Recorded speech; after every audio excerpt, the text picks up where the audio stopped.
Hello there. They call me Mystery.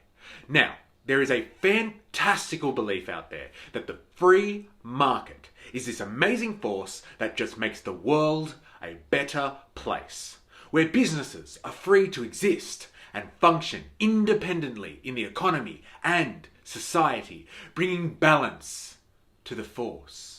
Now, with this type of PR, it's really hard to see how humans have ever survived without the free market. Let's be honest. So I'm here to tell you that this concept is absolute fiction. Like, maybe it had relevance 250 years ago, before modern technology and credit cards. You might have been able to get away with a free market where everyone competes against each other openly and fairly, and everything just works out for the consumer and the producer. But in the real world, today, the free market has been obliterated, destroyed by the concentration of businesses through monopolies and cartels.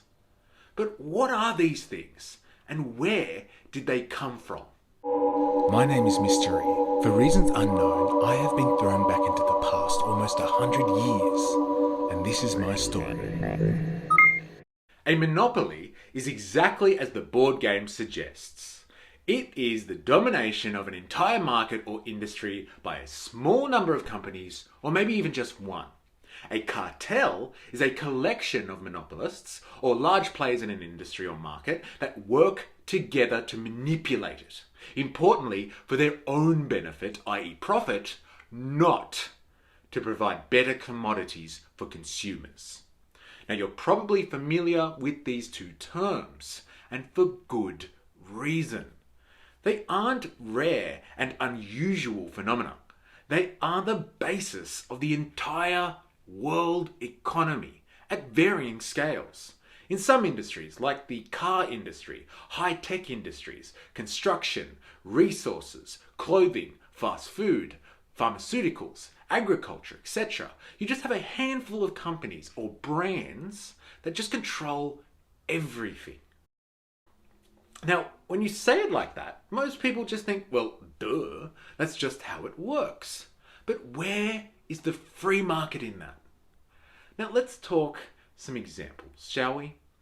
When a company gets large enough in a given area, it begins to destroy its competition by putting them out of business or incorporating them, i.e. devouring them, and adding them as an appendage to their operations. Now, many think this is a natural process, but using the big fish in a little pond analogy, soon you may only be left with one or two big fish in the entire pond controlling everything. No small fish means no consumer choice. It is at this point where the free market ideology completely ceases to explain anything and simply fails humanity. Why? Because there is no healthy competition. There are no conditions that incentivize the creation of the best product or service. There is no need to be the best. And this makes for a poor market economy. Now, some argue, but yes, it's a testament to how amazing a company is that it dominates its field. Okay. But let's look at the tactics used, shall we? With a monopoly or a cartel, advantage comes from the sheer volume of capital they can yield, unlike anything a small or medium business could fathom. When you eat your competitors and grow large, you are able to do things others cannot. You can divert resources into areas well outside of your field to increase your advantage. Let's imagine you have a monopoly in supermarkets. With that power, you could artificially drop the prices of what you're selling to make it irresistible for shoppers to come to your chain to get their groceries instead of going to the local shops. For example, let's say you are a leader in the oil industry and you form a cartel with other oil companies. You could effectively control the supply of oil to an entire region, crippling petrol stations and stopping people from having access to affordable fuels while you price gouge. Now let's say you're a transnational car manufacturer and you get together with some other key companies in global car manufacturing. You form an alliance and you coerce a whole country into only opening their markets to your vehicles, therefore artificially creating a whole marketplace just for your products, ensuring revenue on a national scale. Let's say you're a pharmaceutical corporation with a massive research department or with a keen eye on research and development sectors.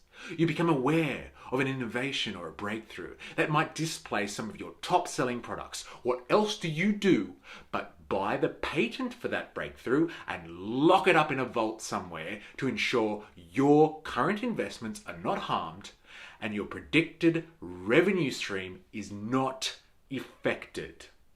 Now, these are all real-world examples here, not hypotheticals.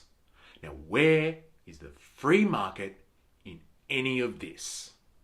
But how, though, did monopolies and cartels come about? Now, it all started to unfold 150 years ago. Originally, and like with most opportunists, they come about in times of crises. In tough times, while some businesses are folding, others, however, will not only survive, but also buy up their closing competitors. It is from this platform, once the recovery begins, that you have a new player with more power who begins to dominate the competition. Once larger than competitors, the advantages are almost ever expanding. Monopolies are more protected from crises because they have more access to more money, more resources, more trading partners, more financial backing from banks, insured suppliers, insured consumers, etc. The most striking thing about monopolies and cartels, however, apart from the fact that they disprove free markets exist, is that they actually prove that industries and marketplaces can be planned.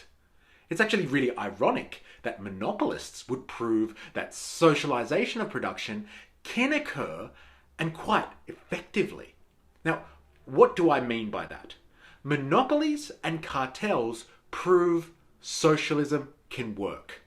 Now, let me just explain that wild notion. In a real free market economy, there are many businesses who are scattered and out of touch with one another. They produce for an unknown market. The best entrepreneurs, then, are the ones who can predict the market demand and deliver to consumers in time to meet their wants and needs while getting filthy rich in the meantime. However, when monopolists and cartels control a whole industry, their speculation is not about how to predict the market, but how to set up the best relations and agreements with other businesses and banks to produce commodities that will ensure a consistent revenue stream. They don't operate in the hope that consumers will buy their products. No, customers are basically guaranteed because they control the market. Monopolies in the form of transnational corporations, for example, have made it possible to estimate all the resources needed to supply a whole country with the goods, food, cars, steel, microchips, clothing, fuel, etc. that it needs to survive and service its entire population. Now, they do this to divide up the world into profit streams, but it proves that you can have socialized production. Monopolies and cartels have markets figured out so well that they are practically organizing them. It's not left up to the invisible hand of the free market. Therefore, you can plan an economy. If you can plan an economy, you don't need to have them run by private businesses and industry who only seek profit. Workers or countries can manage economies for themselves. They don't need corporations to do it for them. Look, private businesses can exist, they just aren't necessary anymore. Now that is some revolutionary thinking, and I'll leave that with you to contemplate. Now, if you thought that was interesting, give it a like, leave a comment, and share this with someone who should hear it. And subscribe for more. There is much to learn before we can unlock the revolution. Remember, I am, you are, we are a mystery.